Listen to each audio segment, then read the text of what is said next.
اللہ کے رسول صلی اللہ علیہ وسلم نے فرمایا عمر مجھے ایسا لگتا ہے کہ تمہارے زمانے میں ایک شخص آئے گا، تمہاری زمانے میں ایک شخص آئے گا اور اس کو برس کی بیماری، جو سفید پیچز جسے کہتے ہیں، دیکھیے جو برس کی بیماری ہوتی ہے، چٹے وہ آئی ہوگی اور اللہ کی برکت سے تمام جگہ سے چلی گئی ہوگی، لیکن پیٹھ کے مقام پہ ایک بلے کی طرح وہاں پر رہے گی، اس کی نشانی ہے۔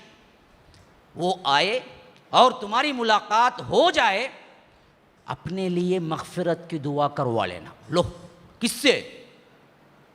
عمر جیسی شخصیت سے، عمر جیسی شخصیت جن کے لیے اللہ کے رسول نے کہہ دیا کہ میں نے تمہارا محل دیکھا جنت میں، تمہاری حور کو دیکھا اور تمہارے یہ مقام ہے، تم جس گلی سے گزرتے ہو اس گلی سے شیطان نہیں گزرتا، اتنی فضیلتیں دے کے کہہ رہے ہیں تمہارے بعد، یعنی صحابی نہیں ہوگا، وہ میرے بعد آئے گا نا تو تابعی ہوگا، تم صحابی ہو، لیکن وہ آئے گا تو اس سے اپنی مغفرت کی دعا کروا لینا۔ اس کی نشانی یہ ہے کہ اس کے پیٹھ پر ایک سفید دھبا اب بھی موجود ہے، برس کی بیماری کا۔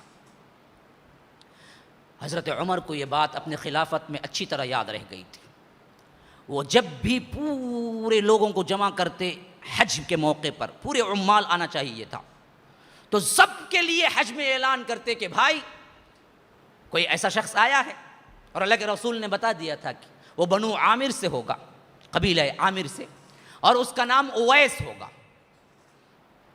تو پوچھا جاتا بھائی قرنی ہوگا، تو کوئی قرنی بنو عامر کا اویس نامی آیا ہے؟ کوئی جواب نہیں دیتا تھا۔ ایک زمانہ ایک مرتبہ ایسا ہوا کہ معلوم ہوا کہ ایک قرنی ہے، لیکن وہ کہیں دور گیا ہوا ہے بکریاں چرانے کے لیے۔ تو حضرت عمر نے دوڑ لگائی اور ساتھ میں حضرت علی کو بھی ساتھ میں لے لیا اور کہا کہ چلو جی جائیں گے دیکھیں گے۔ تو وہاں پر وہ نماز پڑھتے ہوئے مل گئے۔ انہوں نے پوچھا کہ تم قرنی ہو؟ کہا کہ ہاں۔ بنو عامر سے ہو؟ کہا کیا؟ تمہارا نام اویس ہے؟ کہا کہ عبداللہ۔ انہوں نے کہا میں اللہ کا بندہ ہوں۔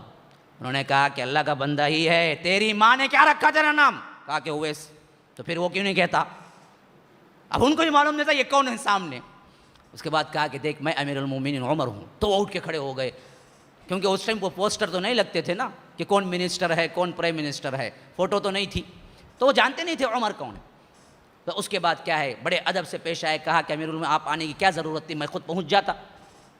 کہا کہ دیکھو اللہ کے رسول نے ہمیں بتایا تھا بنو عامر کا ایک قرنی شخص جس کے پیٹھ پر ایک سفید دھبا ہے برس کا، تم نے کبھی برس کی بیماری تھی؟ کہا کہ ہاں تھی۔ چلی گئی ایک دھبا ہے، تو بتاؤ ہٹاؤ چادر، میں دیکھنا چاہتا ہوں۔ چادر ہٹائی، پیچھے ایک دھبا تھا۔ کہا کہ پورے نشانیاں پورے ہو گئے۔ تو کہا کہ ہاتھ اٹھاؤ۔ عمر نے کہا کہ ہاتھ اٹھاؤ۔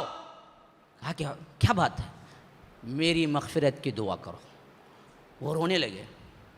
کہا کہ امیر المومنین میں کہاں آپ کہاں، آپ صحابی میں تابعی، اور آپ کہہ رہے ہیں کہ میں دعا کروں آپ کے لیے۔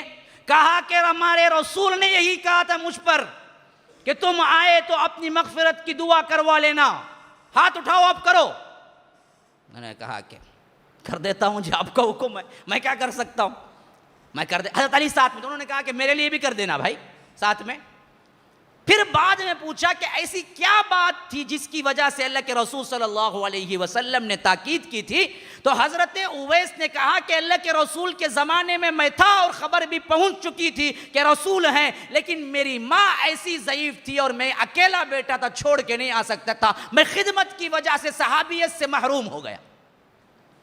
ماں کی خدمت کی وجہ سے صحابیت سے محروم ہو گیا، لیکن یہ اشارہ جو اللہ کے رسول کہہ رہے ہیں کہ تم ہی اپنی مغفرت کی دعا کروا لینا، یہ بات بتاتی ہے کہ ماں کی خدمت قبول ہو گئی۔ اللہ کے رسول غائبانہ کہہ کے چلے گئے اویس آئے گا جو ماں کی خدمت کی وجہ سے میری صحابیت سے محروم ہو گیا۔ صحابی تم ہو، لیکن تم بھی دعا کروا کے یہ بات پیغام امت مسلمہ کے آخری کونے تک پہنچا دینا کہ ماں کی خدمت کا کوئی جواب نہیں ہو سکتا۔ اب سنو، نوٹ کر لو اس بات کو، ہزاروں نہیں لاکھوں اویس مل جائیں،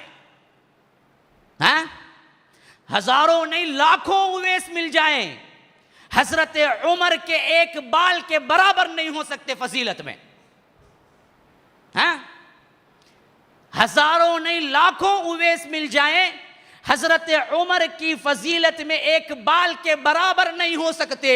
اللہ کے رسول نے پھر بھی اویس سے دعا کروانا کیوں کہا؟ اس وجہ سے کہا کہ یہ پیغام دنیا تک پہنچ جائے کہ ماں کی خدمت کرنے سے اللہ کے دربار میں اللہ کا بندہ اتنا اونچا ہو جاتا ہے کہ وہ ہاتھ اٹھاتا ہے تو وہ ہاتھ کو کبھی نامراد نہیں لوٹاتا،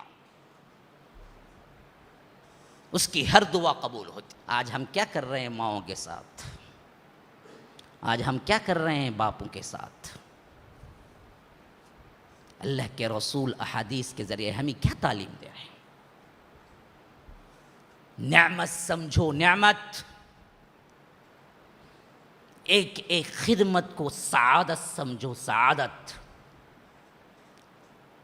ان کی خدمت میں جنت ہے، ان کی نہ کرنے میں خدمت جہنم ہے. اللہ معاف نہیں کرے گا، یہ بہت بڑا گناہ ہے. والدین کے حقوق کی نافرمانی، والدین کی خدمت کی نافرمانی، یہ معمولی گناہ نہیں ہے، یہ بہت بڑا گناہ ہے مسلمانوں. اللہ تبارک و تعالی معاف نہیں کرے گا. یہ حق والدین ہیں. اگر والدین تمہیں بد دعائیں دے دیں، اللہ تبارک و تعالی وہ بھی قبول کر لیتا ہے.